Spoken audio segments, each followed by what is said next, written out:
military commander from the West, the governor of the West, Raji, who stood with the Igbo man. It didn't stop there. Next stage, a few months later, 2 or 3 pogroms in the north. Over 100,000 Igbos. 100,000. They say 30. But it's not 30. It's 100,000. And if you want to know the true history and read the story, please don't read what either the Nigerians or even the Biafrans write. Go and look at the journals of the French journalists, the French historians particularly, and the British and the Americans, to the extent that the American president of that day said he has never seen such barbarism before. This is what they said. 100,000. House to house. Hospital to hospital. Office place to office. Even the airport. They will see an Igbo woman. They will say, you're an Igbo woman. Cut open her stomach. Bring out the child. Dash the child's head against the wall. Papa, you will confirm to them this is the truth. Why do you think they stopped teaching history in Nigerian schools?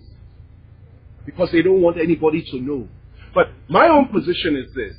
If you don't know the truth about your past, you will repeat the mistakes of the past, you will not learn the lesson of history, and you will ensure that history repeats itself, and things will go from bad to worse. And that's precisely what is happening today. We haven't learned from our history.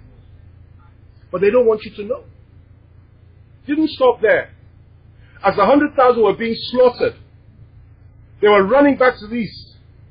A great man, a great son of the East, who was part of the military hierarchy, a privileged man, who was at Oxford University, a very senior army officer, who was the commander, general officer commanding the military in the eastern zone of this country, a member of the ruling class, a man whose father was one of the richest men in Nigeria. He had nothing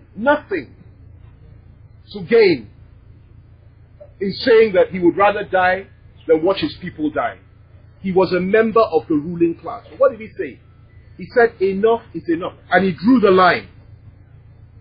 And he said, you that are being slaughtered, sons and daughters of the Igbo, Ndi Igbo, come back home, and we will draw the line. And when you cross that line, you are inside Biafra, and they cannot come and kill you in Biafra. That's what happened. And they started coming back. At every stop, train station, check it out. Look at the historical records. Find out whether what I'm telling you is true. All the train stations they stopped at, as they were fleeing from Kanu, Kaduna, all these places, they were stoned, they were beaten, bows and arrows were fired at them, they were insulted, they were treated like animals. But they managed to get home. And then, of course, the war started. A lot happened, but the war started.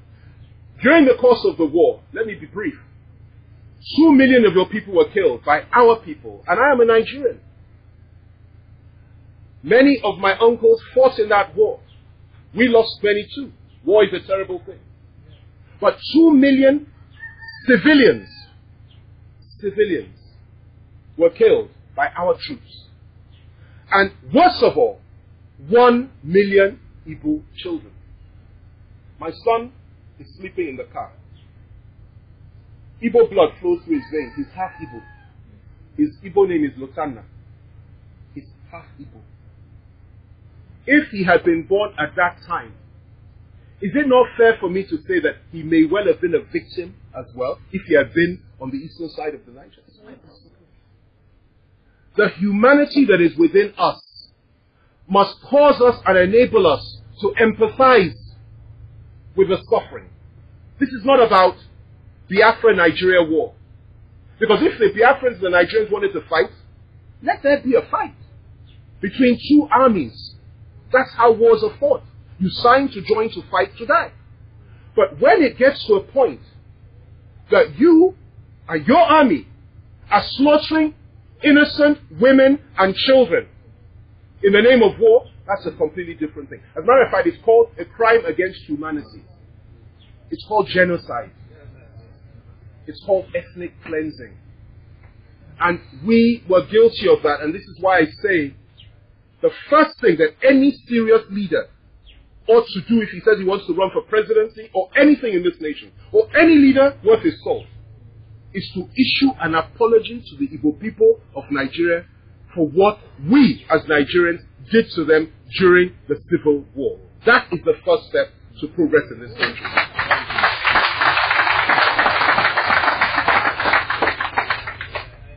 The war ended, and what happened? Igbo men that had millions in the bank. Let me tell you your history.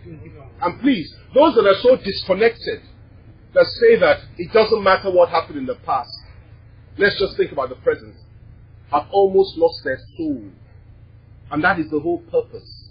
Because if you're no longer connected, if you don't care about what happened in the past, then surely you certainly don't have a right to complain about the plight of today. Millions in the bank. War ended. And what did we do? We took all the money and we said, take £20. And we gave you £20 to begin your lives again. You go back to where you came from after the Civil War. You went back to the south. You went back to the north. Your properties were taken from you in the name of abandoned property. The only place that you could get your properties back, and this is important, was in the southwest. And you got your properties back there. A few infractions here and there. But you got your property back. Everywhere else in this country,